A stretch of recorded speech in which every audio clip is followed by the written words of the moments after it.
I'm not going to say I writ off Vincent Kompany far too soon because he's still got a long way to go yet to really prove that he's up to the level of Bayern Munich, which was always going to be a little bit of an uphill task considering his managerial career before this. But as much as this was a 1-1 scoreline on paper, in reality, and with the way that the game shaped out, Bayern were the much better team, I thought, against Leverkusen in terms of on the ball. I thought they played fantastically well at points, struggled to break down what was a very resolute Leverkusen defence who did adapt to a different game plan as to what they usually do.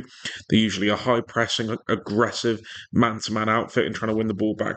They weren't. They were disciplined, they were defensive, they were deep, they were any other D word that you can think of. And Bayern really struggled, but they did control the game very well, Bayern, and they defended well when Leverkusen would look to hit the counter attack. And some of the play in the final third from Bayern was really good. It took a stubborn defence to keep them out. But the quality of the football, and as much as this will benefit Leverkusen more because it's an away point, the quality of the football should give Bayern Munich a lot of hope and a lot of encouragement to Vincent Kompany's idea and what he's trying to do going forward. And I'll demonstrate that now by going over their on the ball shape. Leverkusen would drop deep into their 5-4-1 shape pretty quickly. It wasn't a high pressing game from them, so Bayern could push up the pitch really quickly. They would get their fullbacks starting from their deeper position, which were a lot more natural, moving higher up to form triangles on their respective wings, with Gnabry and Kane on the left hand side coming from the centre into this area to help produce some of those overloads. Musiala doing the same on the right hand side, coming over to help out Guerrero and Elise. Upamecano, Kimmich dropping into the back line, Kim with Pavlovic the link between it all. Now, there wasn't really a lot of man to man marking from Leverkusen apart from one area of the pitch, and that was with this guy, Joshua Kimmich, who would look to roam in between those midfield and defensive zones to get on the ball and make things happen. And he had a fantastic game, it's fair to say. I thought he produced some real good defence splitting passes at points, breaking through that Leverkusen shape. I thought he just controlled the tempo of the game really well and exerted his personality and his authority on the game, which is sometimes I feel like Kimmich doesn't do enough. I don't feel like he displays that range and he controls the tempo of games as much as he has the talent to do so.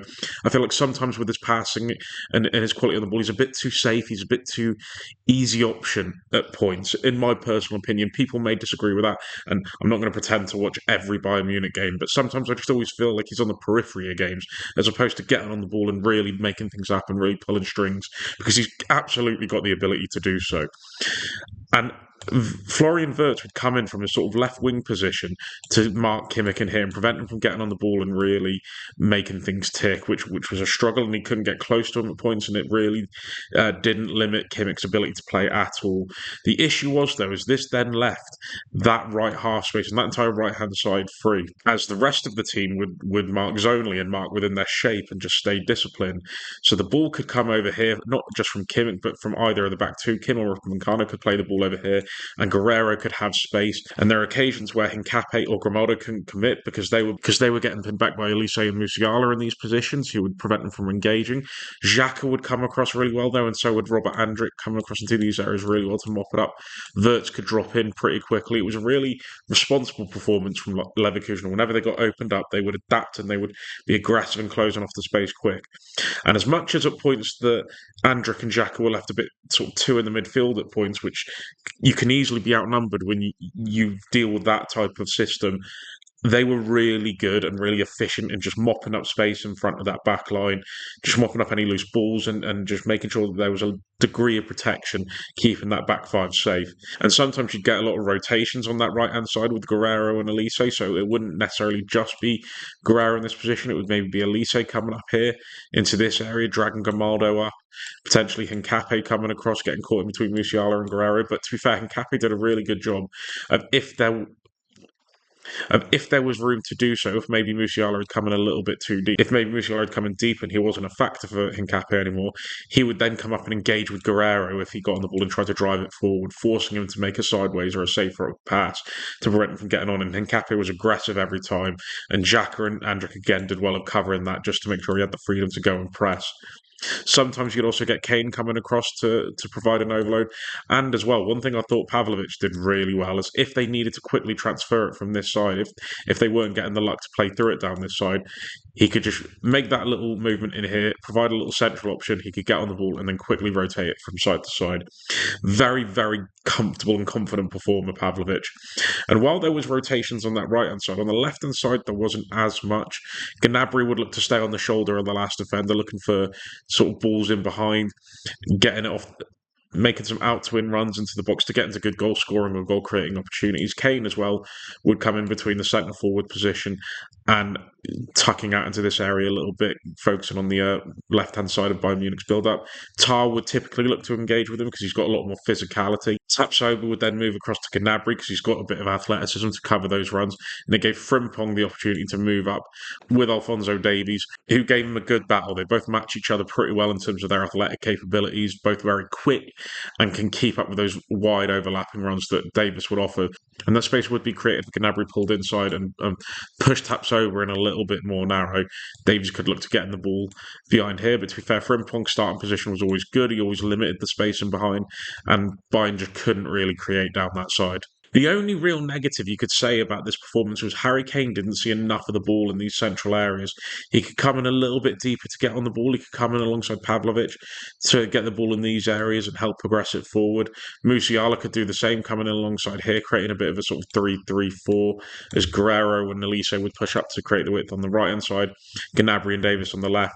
And as soon as they got on the ball, they could either switch the play over here or down the side here, or maybe spot the run of a Guerrero coming inside of maybe Musiala making a deeper run from the other side and just trying to attack that space. But to their credit, Leverkusen, they defended excellently and they wouldn't look to so much press what was in front of them. But if the ball came to the players in between the line, let's just say Musiala getting the ball here, then Xhaka would quickly converge on him. Wirtz would jump back. Andrić would come back. So it would be, once they got in between a midfield and defensive line, the midfielders would be aggressive and getting onto him and making sure they didn't have the time and space to hurt Leverkusen while leaving that back five in their shape and still hard to break down. But to be fair, this Leverkusen defence were really good. They were really organised and would compact up and then spread out when they needed to be. If they felt like they needed to try and make the pitch a little bit bigger when defending to try and get to the wing backs, they'd expand. If not, they would close up and they would defend the width of the box fantastically, dropping in, preventing any crossing opportunities from reaching Harry Kane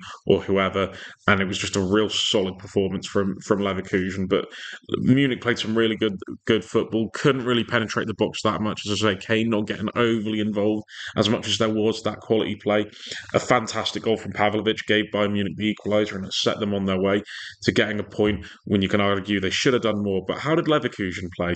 So Leverkusen were deep and compact. Bayern Munich were the opposite. They were aggressive, they were high press, full throttle, and they'd really try and win the ball back as quick as possible and force turnovers as quickly as they could against Leverkusen. And it would be Leverkusen building up in either a 3-2-5 or they drop one of the fullbacks or even both the fullbacks in to create that five. The fullbacks would track the wingbacks. Alphonso Davies again providing that battle on the opposite side with Frimpong. It was the pace v pace still, but with Davies doing the defender. And I have to say, this was a really solid defensive performance from Alphonso Davies. Not something he gets any real credit for, and for good reason. But he defended Frimpong on the side excellently. Frimpong was always a threat with that pace and that athleticism. And Leverkusen, when they went direct, could look to use him. But Davies knocked him down completely. Grimaldo again would go from being higher up to dropping in. And this would maybe cause a bit of confusion for Elise because you'd end up having to move between Grimaldo and Koncape to try and win the ball back. You get Guerrero coming into this area here to try and press him. Sometimes Kimmich would come across and Guerrero would have to watch Wirtz. So they could adapt and they could alter their ways. And Leverkusen never really made them pay that much apart from the lead up to the goal, where that was the side of the pitch they ended up attacking to win the corner. But Pavlovic and Musiala pushed on against Andrić and Xhaka. Kane onto Tar, Gnabry on Tapsoba.